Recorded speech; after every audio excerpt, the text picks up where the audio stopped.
yaklaşık 3 yıldır işsizim.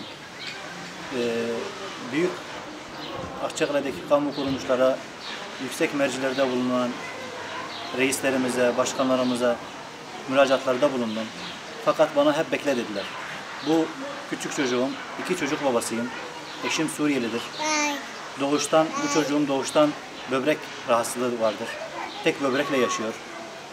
Bunu bırakıp gurbete gidemiyorum. Yaklaşık 3 yıldır yevmiye ile günlük 15-20 liraya çalışıyordum. Fakat çocuğumun sürekli doktor kontrol altında kalması gerekiyor. O yüzden bana bekle diyen yüksek mercilere sesleniyorum buradan. Lütfen artık sesimize kulak verin. İşsizliğim artık yetti. Sürekli her yerden iş arıyorum fakat bana dönüş yapan olmadı. Hep bekle diyorlar. Beklemekten usandık artık. Çocuğum 18 yaş altı olduğu için tedavi masrafları pek yoktur. Fakat şu anda yaklaşık 4 aydır çocuğumu doktora götürecek yol param bile yoktu şu anda. Çocuğum sürekli doktor kontrol altında kalması gerekiyor. Belli bir yaşa kadar fazla büyük bir rahatsızlığı olmayacağı fakat tek böbrekle yaşasa sürekli kontrol doktor altında kalması gerektiği söylenildi.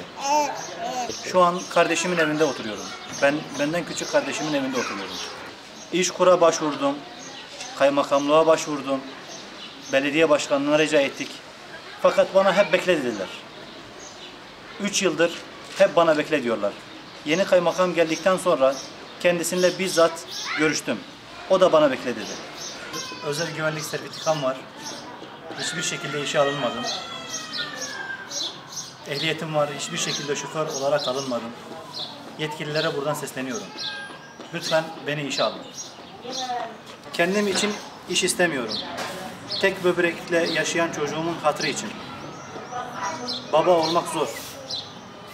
Çocuğumun tek böbrekle yaşaması beni üzüyor ve ona bakamıyorum. İş istiyorum.